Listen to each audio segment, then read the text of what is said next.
England's glorious history has been steeped in ambition, greed, treachery, and betrayal. Its castle walls have witnessed centuries of bloodshed.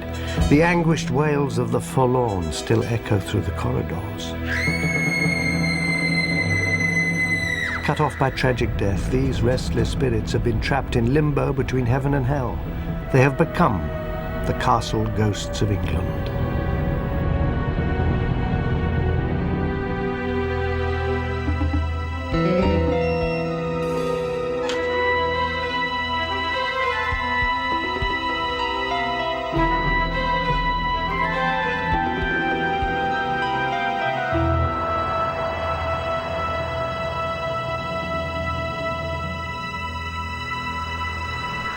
Do you believe in ghosts? I do. Ever since at the age of 6, I ran panting downstairs and said there was a grey lady standing silent outside my bedroom door. I'm not alone. 40% of the English believe in ghosts, and 1 in 7 people claims to have seen one. Spirits continue to haunt us from the dim recesses of a darker history.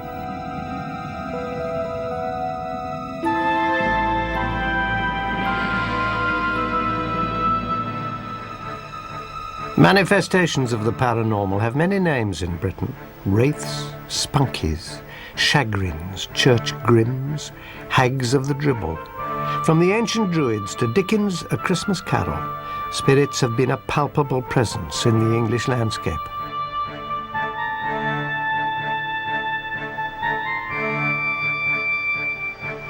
On the west coast of England's remote Cumbrian region stands Manchester Castle, where 2 bloody murders triggered a series of strange events that cannot be explained.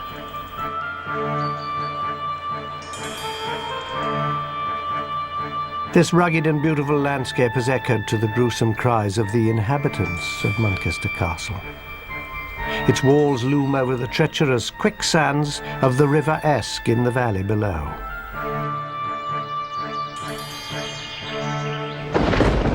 Today the castle is plagued by eerie hauntings, odd happenings, and disturbing manifestations. The present owner of the castle is Patrick Gordon Duff Pennington. There have been Penningtons here in this castle, I know, since the early 13th century. Do you think that the spirits, the manifestations, the spectres, give the family special attention? I don't know. I like to think that they feel that we belong, and we like to feel that we belong to them a bit. What kind of hauntings have people experienced here? Sometimes when I open the doors and open the shutters in the mornings, people pull the doors out of my hand. The last curator, he used to see a grey lady walking up and down the red passage outside our room. The tapestry room, people have slept in there and have asked to be moved. They hear people cry when they feel cold. They think it's a nasty place to be in, and the people who feel anything at all, they come out not quite the same as they went in. Residents and guests of the castle also report the distinct sound of thumping on the stairs. Evidence of paranormal occurrences was so strong at Manchester Castle that the family called in a team of specialists to investigate. On September the 18th, 1993, the experts set up an array of monitoring equipment for a scientific study of the hauntings. They waited for nightfall.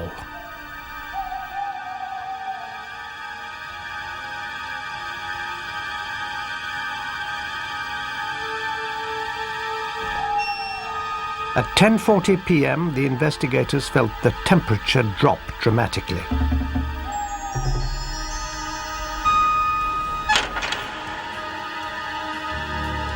A minute later, a vase began shaking.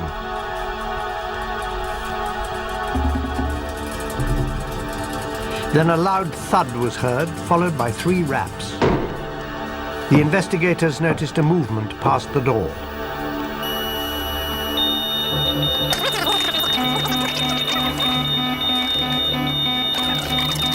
The team observed so many unexplained events that they reported it is hard to come to any conclusion other than that Muncaster Castle is inhabited by supernatural energies. Not a few of the supernatural happenings have been attributed to a malevolent spirit that inhabits the castle. And in Muncaster's long story, there's no more malevolent character to judge by events than Thomas Skelton. He was the last jester or fool to the Penningtons. He was known as Tom Fool and was responsible for the phrase tomfoolery. He was also a steward of the estate. He was a trusted servant of his masters and a tyrant to those beneath him.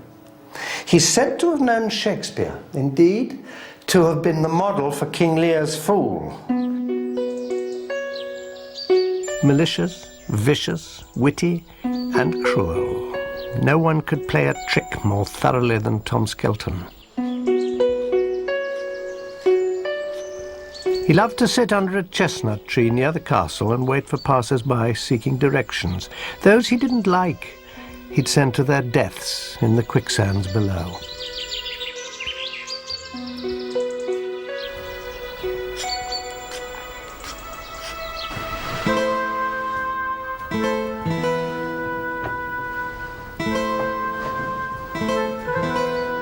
In 1585, a scandal broke around the daughter of the castle lord.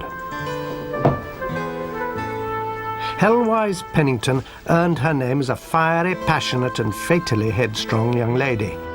Although betrothed to the son of a powerful neighbouring family, Helwise fell in love with the village carpenter.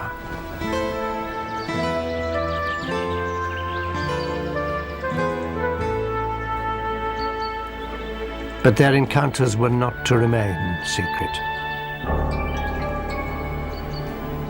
When word reached Helwise's father, Sir William, he sought out Tom Skelton, meeting him here under what became known as Thomas's tree. He told him to put an end to the scandalous affair.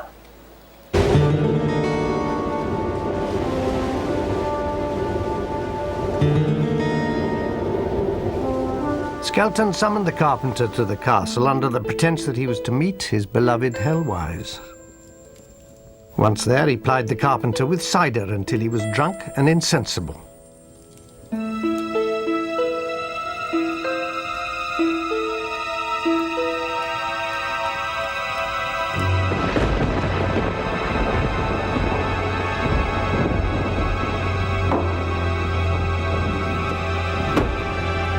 Then Skelton used the carpenter's own tools, a mallet and broad chisel, to hack off the young man's head.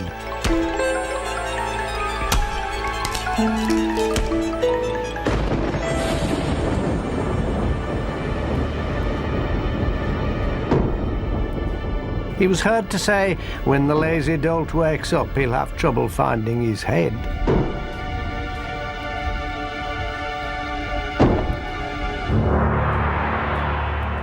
Always one to please his master, Skelton presented Helwise's father with the young carpenter's head. History does not record Sir William's reaction.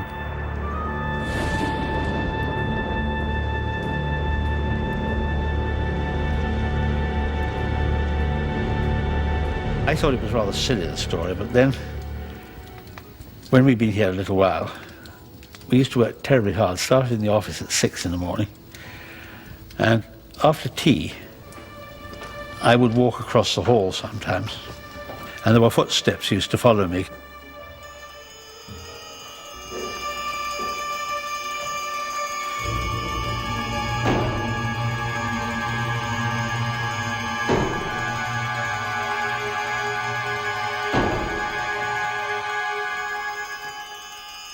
You don't think it could possibly have been an echo? No, I've tried that out. No, it wasn't. And I've tried it with sort of shoes that didn't make a noise, but I always heard the behind me. The thumping heard in the hallways could well be the sound of Skelton dragging the young carpenter's body through the castle.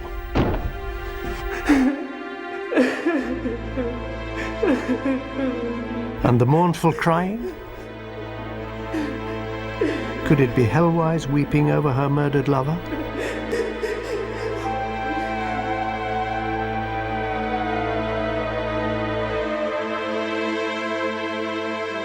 Afterwards, the heartbroken Hellwise disappeared into a nunnery and eventually went mad.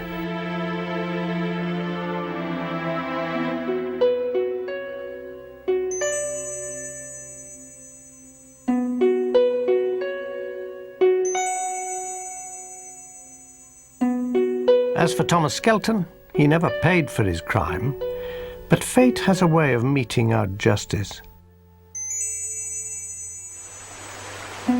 He drowned in the River Esk. Is Manchester still haunted by the presence of Tom Fool, waiting to play one last trick?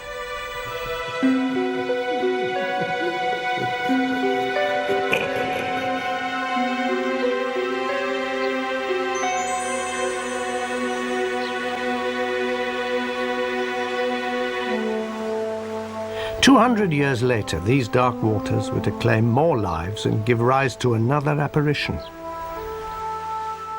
One that prefers this road leading to Manchester Castle.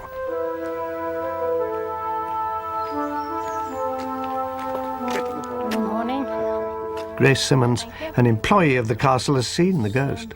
It'll be about October in 1985 that I'd been out for a night and coming back up the road, driving up the road with my husband, and just come around the corner and we saw this lady standing. She was leaning against the wall.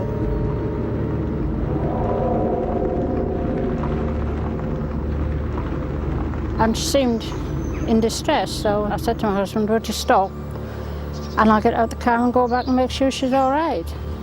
And yeah, we went back. When I got back to the corner, she'd gone. The woman in white began appearing after a gruesome murder in 1822. Love seems to be ill-fated at Manchester Castle. Mary Bragg, a servant in a nearby village, was madly in love with the castle's steward, but the housekeeper, a Miss Littledell, had taken a fancy to the same man. One night her jealousy turned to rage. Two ruffians appeared at Mary's door. Concocting a lie, they claimed her beloved had fallen ill and she must rush to him. Alarmed, Mary went with the two men.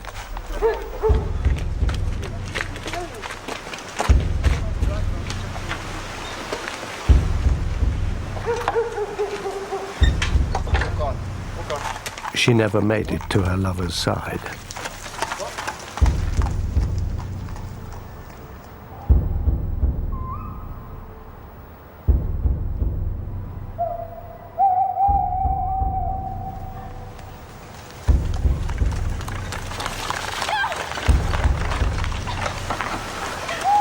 Near a tree on the road through Manchester Wood, the abductors pulled Mary Bragg from the carriage. A pistol was rammed into her mouth.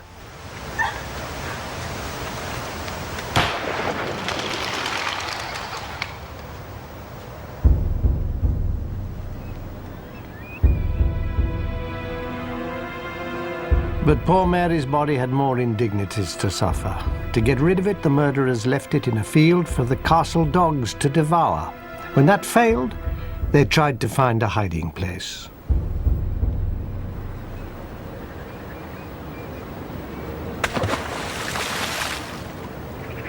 They hoped the waters of the River Esk would do their dirty work.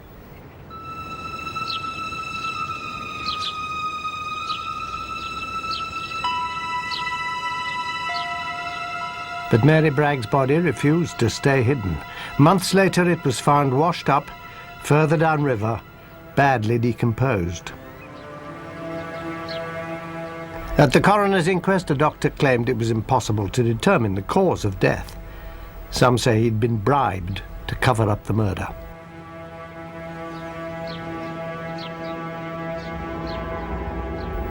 But those involved with Mary Bragg's murder did not escape their fates. They met with bizarre ends. One of her assassins went insane, another was hanged as a highway robber. Mary's rival, Miss Littledale, who had hired the killers, became the subject of rumor and suspicion. Eventually, she was banished to a remote village where she was shunned as a murderess. The doctor at the inquest drowned in the River Esk, not 100 yards from where Mary's body had been dumped.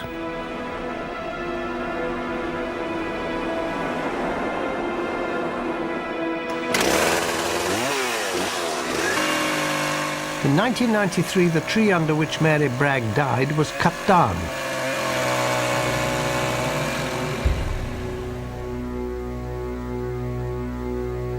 The timber was reputed to be cursed. Blood began to ooze from the cut logs.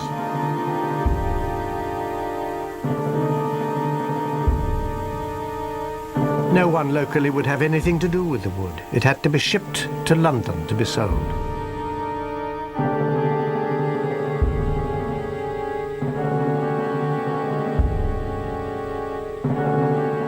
The apparition of the woman in a long white dress was seen on the very spot where the tree stood.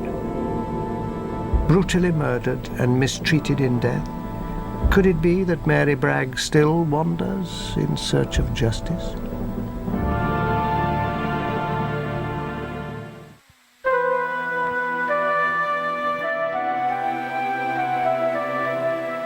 No unearthly presence is more powerful than one that haunts Sudeley Castle in the southwest of England.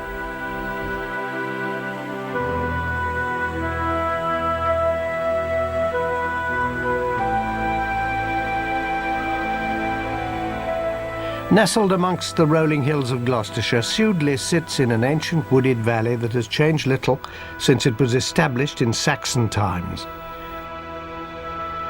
Today, the grounds are known for their majestic oaks and deer-filled royal parklands.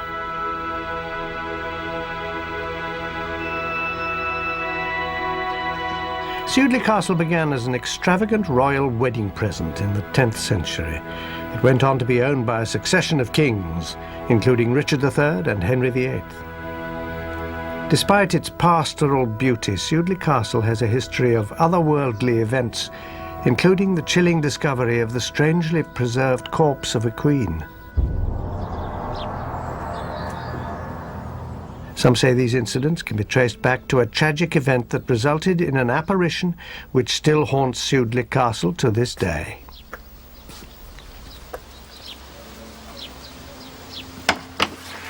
Aha, Peter Timewell. That's right, Miss Hardy. How nice to see you. Peter Timewell is the caretaker at Sudeley. He probably knows as much as anyone about the castle and its spirits. I know there are legends and reports of supernatural happenings, but do you think the place is haunted? Yes, I do. I get the general feeling, and so do members of staff and visitors, that there is something there. Employees report strange sights and sounds in the castle. The smell of an apple-scented perfume, the frequent forlorn sobs of a child, and the appearance of a tall, beautiful woman in a long green dress. The mystery of the lady in green is the key to the hauntings at Sudeley. Apples, yes. As Peter took me further into the castle, her presence appeared to become ever more tangible. And myself. This is the castle nursery. What a beautiful room. Feels very calm. But this is where most of the castle hauntings are taking place.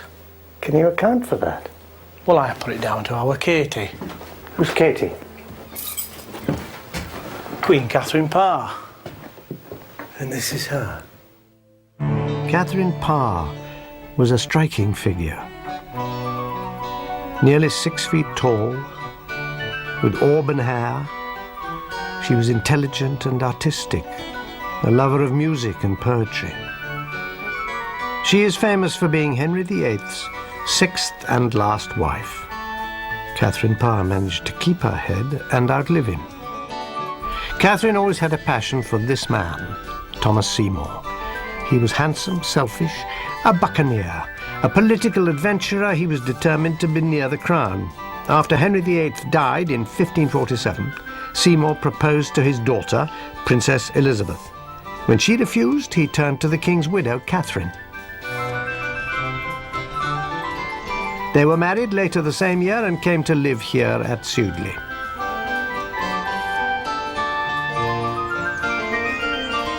Within months, Catherine was pregnant.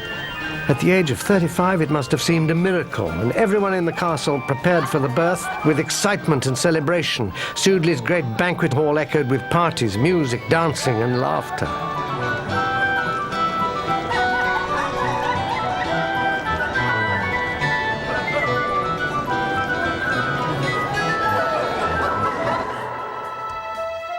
Then tragedy struck. Gloom silenced the castle. Catherine gave birth to a baby girl named Mary, but a week later Catherine died from a fever. Mother and infant daughter were forever separated. But the tragedy did not end there.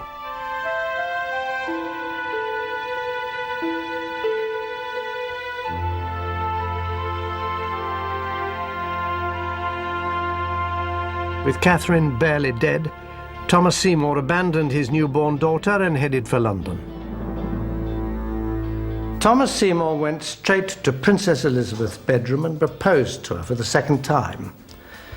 And the 15-year-old had the good sense to turn him down again. Undeterred, off he went and asked her half-sister Mary. She too turned him down. Thomas Seymour's lust for power in the end was to prove his undoing. Indeed, he was beheaded for treason. And when he died, Princess Elizabeth wrote, "This day died a man of much wit and very little judgment."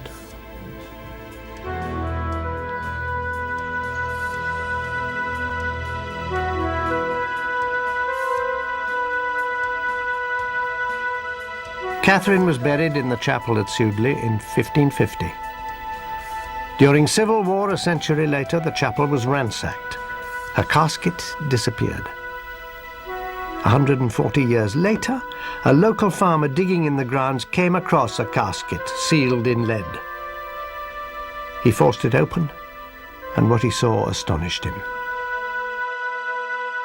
The body of a woman, perfectly preserved, her complexion still milky white, her hair auburn. But within seconds the corpse started to wither and turn to dust, and the terrified man hastily reburied the casket. It wasn't until a century later when this new chapel was built that Catherine Parr was finally entombed in a manner befitting a Queen of England.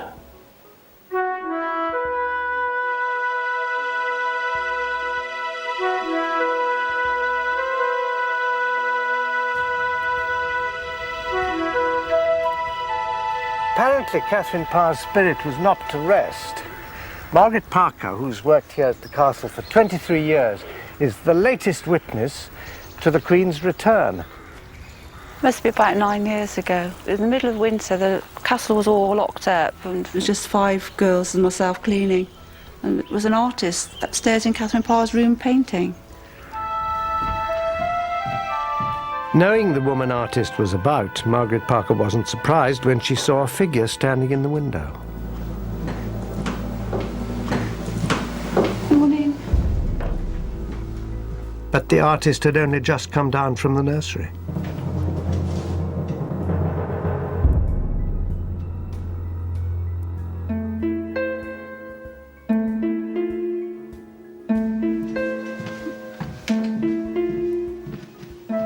Did she frighten you? No. Well, I don't think the dead can hurt you, can it? Unlike some ghosts, the former queen is a melancholy spirit who keeps to herself. But for those who live and work here, she's become a friend. Night-night, Katie.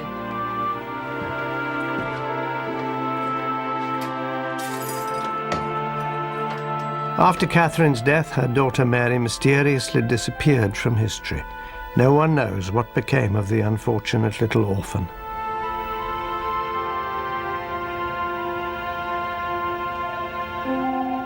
4 centuries later, are these two tragic souls seeking reunion?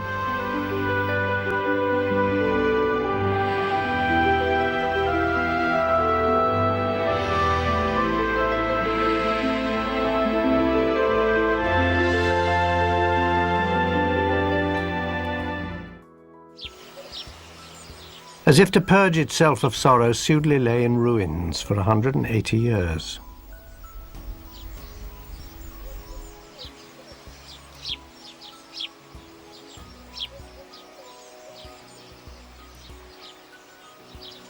Then in the 19th century, Sudeley came alive again. Restored to its former glory, it was once again a home. But with a new generation of owners came a new occupant from the spirit world.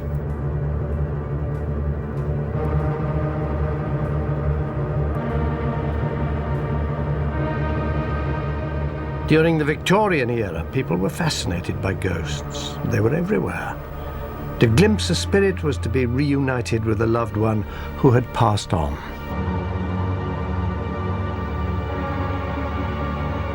It seems only natural that a Victorian apparition is behind Sudeley's latest haunting, a haunting that has been witnessed quite recently.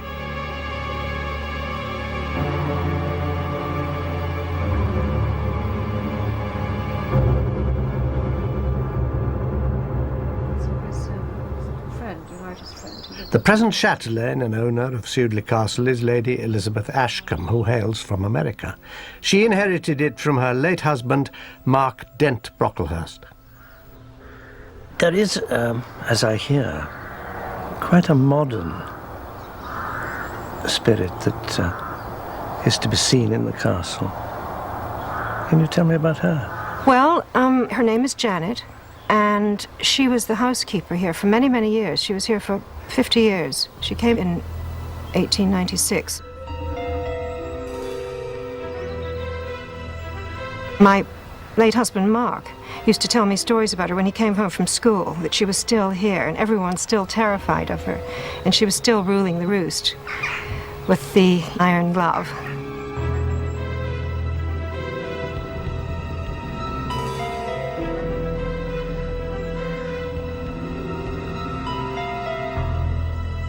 And so that's why I think she's still here. She just won't give it up.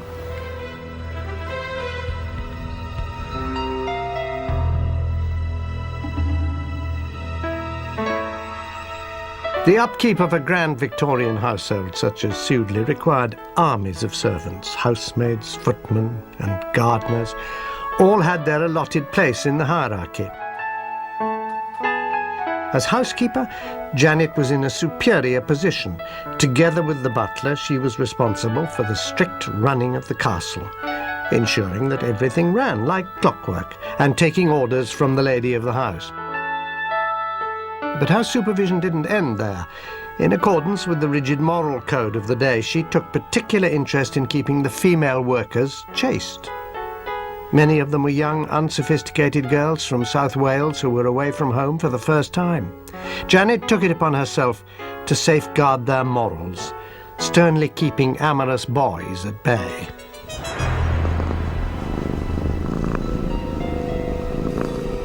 It was said that at night Janet stood watch at the top of the stairs, protecting the virtue of her housemaids. Even today, death has not loosened Janet's hold over her domain. Young girls who enter Sudeley seem to attract the housekeeper's attention, as one teenager found out in the summer of 1993 when she was on a tour of the castle.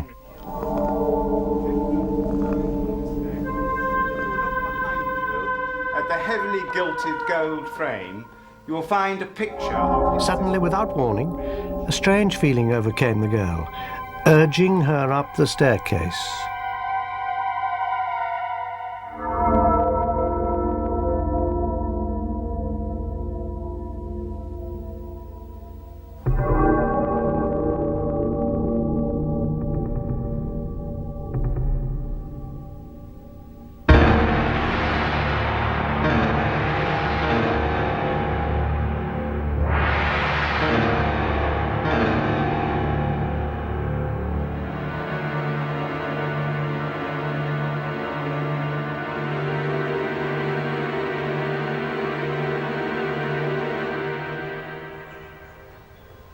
Have you ever run into her, face to face?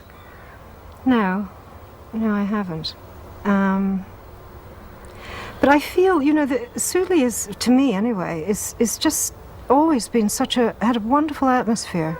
And, I've often been in the garden, but there's a particular time in the evening when the light is at a certain level and everything like that. And there is this sense of timelessness here. I can't really explain it, but one merges into it. And I think that all the people who've lived here, our presence is still somehow in this sense of timelessness.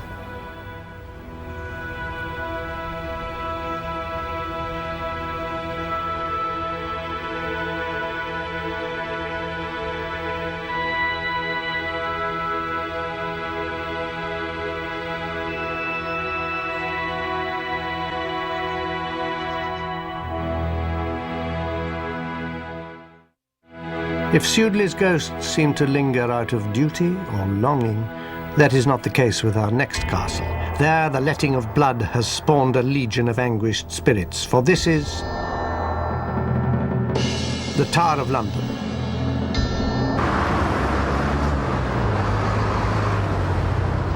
For almost 1,000 years, this revered landmark has been at the centre of the grand drama that is English history.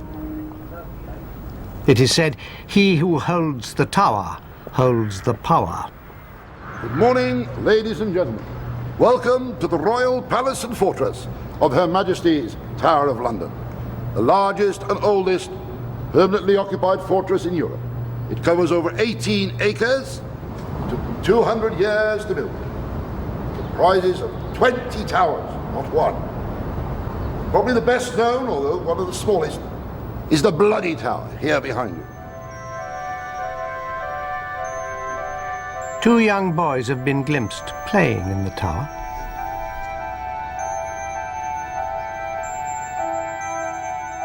They are believed to be the spirits of two princes, 9-year-old Richard and the heir to the throne, 12-year-old Edward, the victims of a shocking crime. The boys were nephews of Richard III, England's favourite villain.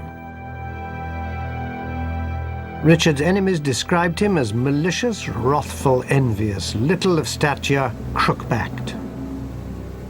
Still a controversial figure 500 years after his death. Some blame Richard for a series of treacherous murders, while others passionately defend him. What is known is that after the death of their father, King Edward IV, the two young princes were put under Richard's protection. Some say it was like assigning the fox to guard the chickens. For the princes stood between Richard and the crown. Richard had his nephews declared illegitimate and thus ineligible for the throne. He then confined them to the tower for their own safety, he said.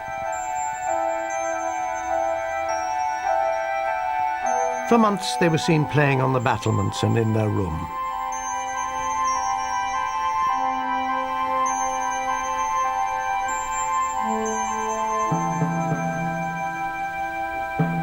But suddenly, in the autumn of 1483, the two boys disappeared, never to be seen again.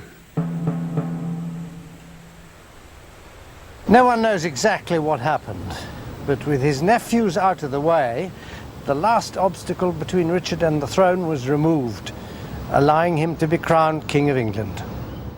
40 years later, Sir Thomas More, himself later executed at the Tower, described in a book what he believed to be the fate of the boys. He said Richard had dispatched two of his men to the Tower. As the boys slept, they stole into the room.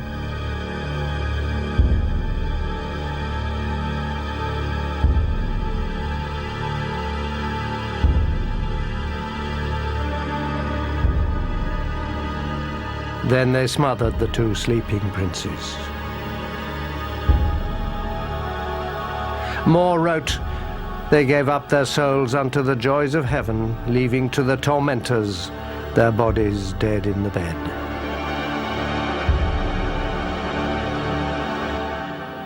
According to More, they were buried under a great heap of stone.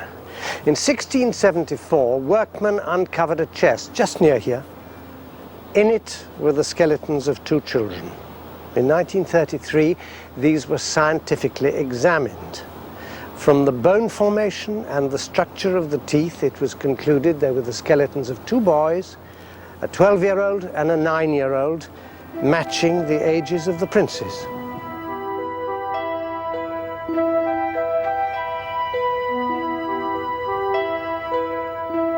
As befitting a future king of England and his brother, the 2 small bodies were interred at Westminster Abbey. But their hapless spirits linger in the bloody tower. Betrayed, abandoned, murdered, they cling to each other in death as they did in life.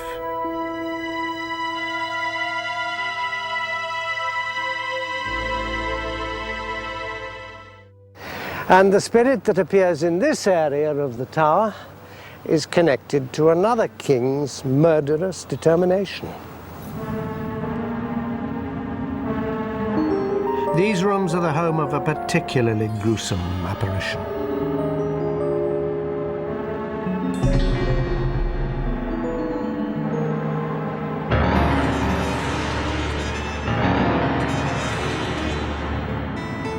Anne Boleyn is the controversial figure in this story. Some champion her as a modern woman, vibrant, headstrong, and intelligent. Her enemies saw her as an ambitious schemer with an arrogant, tempestuous spirit. Anne's boldness and independence enchanted King Henry VIII. The attraction would precipitate a major turning point in English history and a personal tragedy for Anne. The king was married to Catherine of Aragon, but after 22 years she failed to produce a male heir. For the young, flirtatious Anne Boleyn, it was easy to bewitch the king. He pined for her. He wrote her passionate love letters. Matters came to a head when she became pregnant. Expecting the son he so desperately wanted and needed to ensure the succession, the king convened Parliament and had his marriage with Catherine annulled. And the divorce which followed caused the celebrated break with Rome and the beginning of Protestant England, of which Anne Boleyn finally became queen. But she gave birth to a girl, the future Queen Elizabeth I. Her second child, a longed-for boy, was stillborn. Henry grew tired of waiting for Anne to produce a son. His passions were aroused by a young lady-in-waiting, Jane Seymour. Where Anne had been the other woman, she was now the aggrieved wife. Anne had become an obstacle to Henry's dynastic ambitions. She had many enemies in court. Rumours of witchcraft, adultery, treason, even trumped-up charges of incest with her brother gave Henry the opportunity he needed. Anne was arrested and taken to the Tower. Tried and found guilty, she was sentenced to be executed.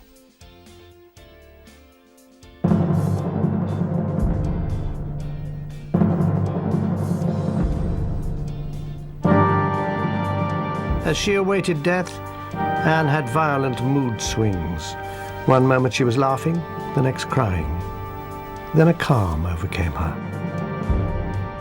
She sent a message to Henry requesting that her head be cut off with a sword, not an axe.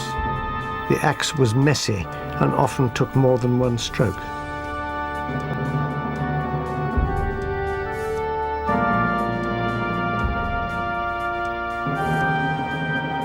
The morning of May the 19th, 1536, a flock of scavenging ravens gathered to watch as Anne Boleyn was led into the courtyard of Tower Green. When the inevitable moment came, the executioner readied the sword behind her back. Anne looked forwards, and before she knew what was happening, eyewitnesses reported the executioner smote off her head at a stroke.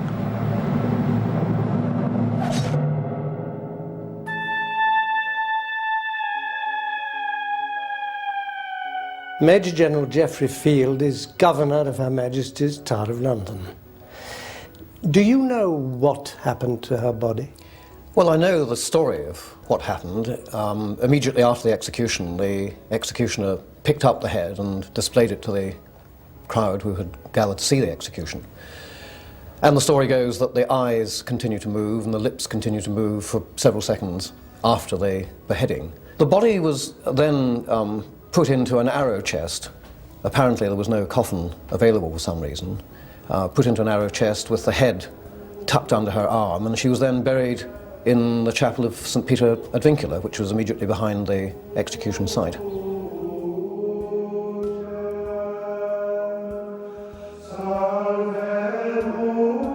Within 24 hours of Anne's burial, King Henry married his new wife.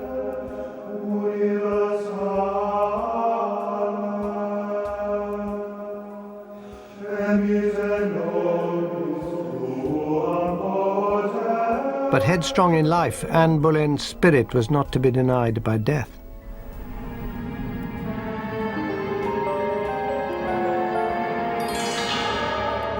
An apparition has been sighted near where Anne spent her last days. In 1864, a Tower of London employee working there suddenly felt a cold mist around him. A woman's figure emerged.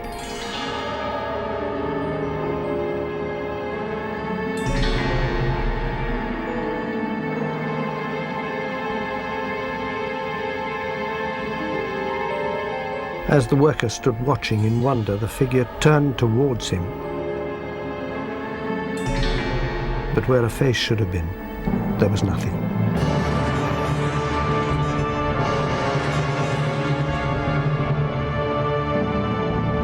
Do you believe in ghosts? There are things which happen to people. They haven't happened to me, but they've happened to my wife, for example, and other people I know in the tower, which are difficult to explain by any sort of normal physical explanation.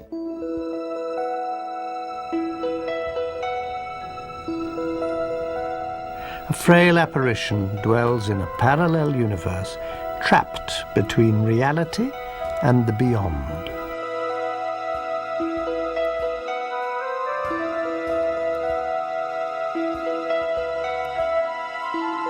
We've encountered some victims of England's long, harsh history.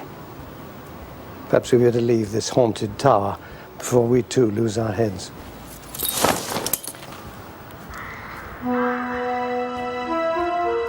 Have we persuaded you that the castle ghosts of England are real? I'm convinced that right now, somewhere, a ghost is preparing to make its nightly rounds, and another haunting will soon be underway.